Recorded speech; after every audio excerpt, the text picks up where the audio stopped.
Hello everyone, welcome back to your own channel. आज हम करने जा रहे हैं आपकी वर्कशीट नंबर 10 विषय गणित कक्षा 9। हमारी डेट 28 जुलाई के लिए। तो चलिए शुरू करते हैं आज की वर्कशीट। आज का हमारा जो विषय है, टॉपिक है, वो है स्थिरांक समता। क्या होती है हमने वैसे पढ़ा है इसके बारे में। देखो, दो तल आकृतियां स्थिरांक सम होती हैं यदि उनका रूप, ठीक है, माप तथा आकार समान हो। एक जैसे इतना ही साइज हो, उतने ही छोटे बड़े हो और एक जैसा रूप हो उनका। यदि एक तल में बनी दो आकृतियों को काट कर एक दूसरे पर रखने पर वे एक दूसरे को पूर्णतः ढक लें तो वो आकृतियां क्या होती है? स्थिरांक सम होती है। मतलब मैंने दो त्रिभुज बनाए। अगर मैं इस त्रिभुज को इसके ऊपर रखूं तो ये इसको पूरी तरह से ढक ले, ना छोटा पड़े ना बड़ा पड़े, पूरा का पूरा इतना ही हो, तो इसका मतलब ये दोनों त्रिभुज क्या होंगे? आपस में स्थिरांक सम होंगे। समझ आ गया अब क्या होता है स्थिरांक समता। आप देखो, उदाहरण के तौर पर दो रेखाखंड स्थिरांक सम होंगे यदि उनकी लंबाई समान है। ठीक है, ये भी 4.7 सेंटीमीटर है, ये भी 4.7 सेंटीमीटर है।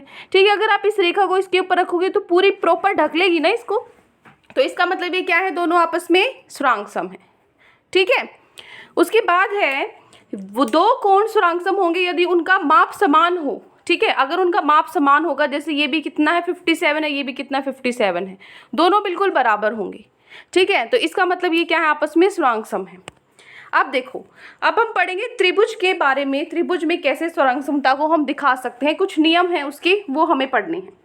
दो त्रिभुज स्थिरांक सम होंगे यदि उनकी संगत भुजाएं लंबाई में बराबर तथा उनके संगत कोणों का माप बराबर हो। ठीक है, मतलब ध्यान से, मैंने क्या बोला है? उनकी जो आपस में संगत भुजाएं हैं, जैसे ये दो त्रिभुज है, इसकी ये भुजा और ये भुजा बराबर है, या फिर ये इसका ये कोण या ये फिर इसका ये कोण बराबर है। ठीक है, ऐसे ही इनमें तीन चीजें देखते हैं हम। तीन चीजें अगर बराबर होंगी तो हम जो चार सिद्धांत होते हैं उसमें से हम सिद्ध कर सकते हैं कि ये दोनों त्रिभुज क्या है? स्थिरांक सम है। ठीक है, तो दो स्थिरांक सम त्रिभुज ABC और PQR को हम गणितीय रूप में अगर लिखना होता है तो हम लिख सकते हैं, जो त्रिभुज ABC है, ये क्या है? त्रिभुज का प्रतीक है। त्रिभुज ABC है, वो क्या है? स्थिरांक सम है। ये क्या होता है? बराबर के ऊपर अगर मैं ये चिन्ह बना दूं तो ये क्या होता है? स्थिरांक समता का प्रतीक होता है। तो जो त्रिभुज ABC है वो स्थिरांक सम है किसके? त्रिभुज PQR के। ठीक है, तो इसको इस तरीके से लिखते हैं।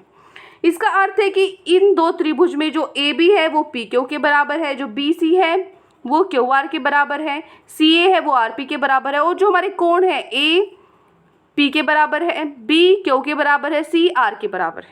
ठीक है, बिल्कुल अभी बताया था ना, उनकी आकार, उनका जो रूप होता है बिल्कुल बराबर होता है। तो दो त्रिभुजों को स्थिरांक सम सिद्ध करने के लिए नीचे दिए किसी भी नियम के अनुसार केवल तीन भागों को बराबर सिद्ध करना पर्याप्त होता है। जैसे आपको यहाँ दिया हुआ है SSS। S मतलब होता है साइड, जिसको हम हिंदी में बोलते हैं भुजा। ठीक है, और A होता है हमारा एंगल, जिसको हम हिंदी में बोलते हैं कोण। ठीक है, तो यहाँ पे जहाँ पे भी A दिखे इसका मतलब वो कोण कह रहा है, जहाँ पे भी S दिखे इसका मतलब वो भुजा कह रहा है। तो यहाँ पे तो तीनों बार S है, मतलब भुजा भुजा भुजा। ठीक है, तो एक त्रिभुज में की अगर तीनों भुजाएं एक दूसरे त्रिभुज की तीनों संगत भुजाओं के बराबर है तो इसका मतलब क्या है? ये दोनों त्रिभुज आपस में स्थिरांक सम है। कहने का मतलब ये दो त्रिभुज है, इसकी ये भुजा इसके बराबर है, ये भुजा इसके बराबर है और ये भुजा इसके बराबर है। तो तीनों भुजाएं जब दूसरे त्रिभुज के तीनों संगत भुजाओं के बराबर हो तो SSS नियम के अनुसार क्या होगी? दोनों त्रिभुज स्थिरांक सम होंगे। अगला है SAS। अगर S दो बार है, मतलब दो भुजा और एक कोण, दो भुजा और एक कोण अगर बराबर हैं तो क्या होगा? दोनों त्रिभुज आपस में क्या होंगे? स्थिरांक सम होंगे। अगला है ASA। दो कोण हैं, दो कोण और एक भुजा। यदि एक त्रिभुज के दो कोण और उनकी अंतर्गत भुजा, दो कोण है, उनके बीच वाली जो भुजा है, ठीक है, जैसे ये आपकी कोण है, ये आपकी भुजा है, जैसे ये कोण है और ये कोण है, तो इनके बीच वाली भुजा, ठीक है, ये कोण है, ये कोण है, इनके बीच वाली भुजा, तो क्या होगी? वो अगर वो भुजा और दोनों कोण बराबर हैं तो इसको हम ASA या AAS समान है, क्योंकि एक जैसे ही हैं, क्योंकि त्रिभुज के तीनों कोणों का योग क्या होता है? 180 डिग्री होता है। ठीक है, आप इसको किसी भी तरीके से लिख सकते हो। ठीक है, तो कोण भुजा कोण के नियम से दोनों त्रिभुज स्थिरांक सम होंगे। अगला है RHS। RHS में क्या होता है? R क्या होता है? समकोण। अगर आपके त्रिभुज में, दोनों त्रिभुज में एक कोण जो है 90 डिग्री बन रहा है, एक कोण 90 डिग्री, और जो कर्ण वाली भुजा है वो बराबर है, ये क्या? कर्ण वाली भुजा, और दूसरी एक कोई भी भुजा इसमें से या फिर इसमें से कोई भी। ठीक है, यदि दो समकोण त्रिभुज में एक त्रिभुज का कर्ण और एक भुजा, ठीक है, दूसरे त्रिभुज के कर्ण और एक संगत भुजा के बराबर है और दोनों में 90 डिग्री का ये एंगल कोण बन रहा है, तो वो क्या होंगे, दोनों आपस में स्थिरांक होंगे।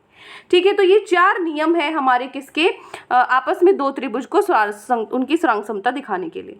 अब जो हमारा क्वेश्चन है आज का वो ये है, क्या करना है आपको, स्थिरांक त्रिभुज के जोड़े का नाम लिखिए तथा प्रयुक्त नियम भी बताइए। यहाँ पे आपको ये बस ये 4 पार्ट, यहाँ पे आपकी वर्कशीट खत्म हो जाती है, बस ये चारों करने, एक यही क्वेश्चन है आपका, यही एक प्रश्न है आपका। ठीक है, तो चलिए इसको सॉल्व कर लेते हैं। पहला है, इसमें क्या करना है, जो आपका त्रिभुज है उसके नाम लिखने हैं आपस में जो स्थिरांक सम है और किस नियम से है वो लिखना है। चलो ये देखो, यहाँ पे ए बी है वो पी क्यू के बराबर है, क्योंकि ये भी 3 सेंटीमीटर है, ये भी 3 सेंटीमीटर है। जो ए सी है वो पी आर के बराबर है, क्योंकि ये भी 6 सेंटीमीटर है, ये भी 6 सेंटीमीटर, और जो बी सी है वो 5 है, क्यू आर भी क्या 5 है, तो ये भी बराबर है। तो यहाँ पे तीनों भुजाएं बराबर हैं, तो इसका मतलब ये मैंने आंसर्स लिखे हुए हैं, ये जो रेड से है ना, ये मैंने आंसर्स लिखे हुए, आपकी वर्कशीट में नहीं लिखा हुआ, यही आपको लिखना है। आप कॉपी में फर्स्ट डालोगे, है यहाँ पे फर्स्ट डालोगे, ये दोनों बनाओगे और इन दोनों के नीचे ये लिखोगे। ठीक है, और बताओगे कौन से त्रिभुज आपस में स्थिरांक समता किस नियम से है। ठीक है, तो यहाँ से क्या होगा, अब ये तीनों भुजाएं बराबर हैं, तीनों भुजाएं बराबर हैं, तो एस एस एस नियम से क्या होंगे, ये दोनों त्रिभुज स्थिरांक सम होंगे, तो इन त्रिभुज के नाम लिखेंगे। और स्थिरांक समता कैसे दिखाते हैं, हम लिखेंगे हम यहाँ पे त्रिभुज ए बी सी क्या है, स्थिरांक सम है किसके, त्रिभुज पी क्यू आर के, किस नियम के अनुसार, एस एस एस के अनुसार। ठीक है, हो गया पहला पार्ट। चलिए अगला है सेकंड पार्ट। सेकंड पार्ट में क्या दिया हुआ है, यहाँ पे इनको लाइन वाइज लिखना जरूरी है, A B P Q R के, जिस तरीके से मैं इसको लेकर जा रही हूँ ना, आगे पीछे मतलब अगले में बता देती हूँ। चलो दूसरे में क्या है, यहाँ पे 2 त्रिभुज दे रखे हैं, जो एल एन है वो डी ई के बराबर है। ठीक है, एल एन डी ई के बराबर है। उसके बाद एन एम है वो ई एफ के बराबर है। ठीक है, उसके बाद जो ये कोण है, ये कोण ये मिलाना है पूरा, एल एन एम कोण है जो इस कोण के बराबर है। ठीक है, तो 3 चीज़ें हो गई, 3 चीज़ें हो गई, तो हमारी कौन सी है, 2 भुजा है और एक क्या है, एक हमारा क्या है, कोण है। तो 2 भुजा है, 2 भुजा है और एक कोण है, तो एस ए एस से, ठीक है, भुजा कोण भुजा से ये क्या होंगे, स्थिरांक सम होंगे। कौन से होंगे, देखो लाइन वाइज लिखना है। अगर इसका ये वाला 3 सेंटीमीटर वाली लाइन पहले ले रहे हो, एल एन एम, ठीक है, एल एन वाली लाइन पहले ले रहे हो, तो इसमें भी डी ई वाली लाइन पहले लेंगे, क्योंकि यही बराबर है। ठीक है ना, तो क्या करेंगे, देखो इसका आंसर हम लिखेंगे, त्रिभुज एल एन एम है क्या है, स्थिरांक सम है किसके, त्रिभुज डी ई एफ के, किससे, एस ए एस नियम से। ठीक है, अब है तीसरा पार्ट है, यहाँ पे लिख सकते हो ना, ये मिट गया, इसको कर लेना। ठीक है, ए बी सी है, जैसे ये है स्थिरांक सम किसके, पी क्यू आर के, ये तो आप कर लेना। ठीक है, एस एस नियम से। चलिए अगला देखो, जो क्यू आर है वो ये क्या है, इसके नीचे क्यू आर लिखा हुआ है बेटा। ठीक है ना, यहाँ पे मैं इसको हटा दूँ, पहले 2 हटा दूँ, पहले 2 हो चुके हैं, रफ कर देती हूँ इसको। अब नीचे वाले 2 देख लेते हैं। इसमें क्या करना है, तीसरे पार्ट में जो क्यू आर है वो ए सी के बराबर है, क्यू आर है वो ए सी के बराबर है, दोनों 3 सेंटीमीटर है। जो क्यू पी है वो किसके बराबर है, ए बी के बराबर है। ठीक है, क्योंकि दोनों 5 सेंटीमीटर। और जो क्यू आर पी है, क्यू आर पी क्या है, ए सी बी के बराबर है, जो 90 डिग्री है। ठीक है, तो यहाँ से क्या होगा, ये 90 डिग्री है, तो इसको हम क्या करेंगे, जो त्रिभुज है आपका कौन सा है, क्यू आर पी किसके बराबर है, ए सी बी के बराबर है ना, क्योंकि दोनों में 90 डिग्री बीच में आना चाहिए। ठीक है ना, आप इसको ऐसे नहीं लिख सकते कि इसको तो ऐसे लिख लिया और इसको ऐसे लिख लिया, ऐसे नहीं लिख सकते आप। ठीक है, लाइन वाइज लिखना जरूरी है। तो आर एच से एक समकोण है, एक कर्ण वाली भुजा बराबर है, दूसरी भुजा बराबर है, तो कौन से नियम से, आर एच एस भुजा नियम से ये क्या होंगे, आपस में स्थिरांक सम होंगे। तो लिख देंगे यहाँ पे, त्रिभुज क्यू आर पी क्या है, बराबर होगा किसके, ए सी बी के, किससे, आर एच एस नियम से। ठीक है, लास्ट देखिए 4th है, जो डी ई है वो क्यू आर के इक्वल है, डी ई है जो वो क्यू आर के इक्वल है, दोनों कितने हैं, 3 सेंटीमीटर है। और एक तो भुजा है और 2 कोण है, ये भी 70 है, ये भी 70 है, ये 75 है, ये भी 75 है। ठीक है, तो इसको हम कैसे लिख सकते हैं, यहाँ पे कौन से 2 कोण और 1 भुजा बराबर है, तो क्या करेंगे हम, यहाँ पे जो आपका त्रिभुज है, अगर आप 70 वाला ले रहे हो ना बीच में, जैसे मैंने इसको लिखा एफ डी ई, तो इधर भी 70 वाला ही बीच में लेना पड़ेगा। स्वरांग सम है किसके? PQR के। कौन से नियम से? ASA से। ठीक है, तो ये हो गए तीसरा और चौथा पार्ट।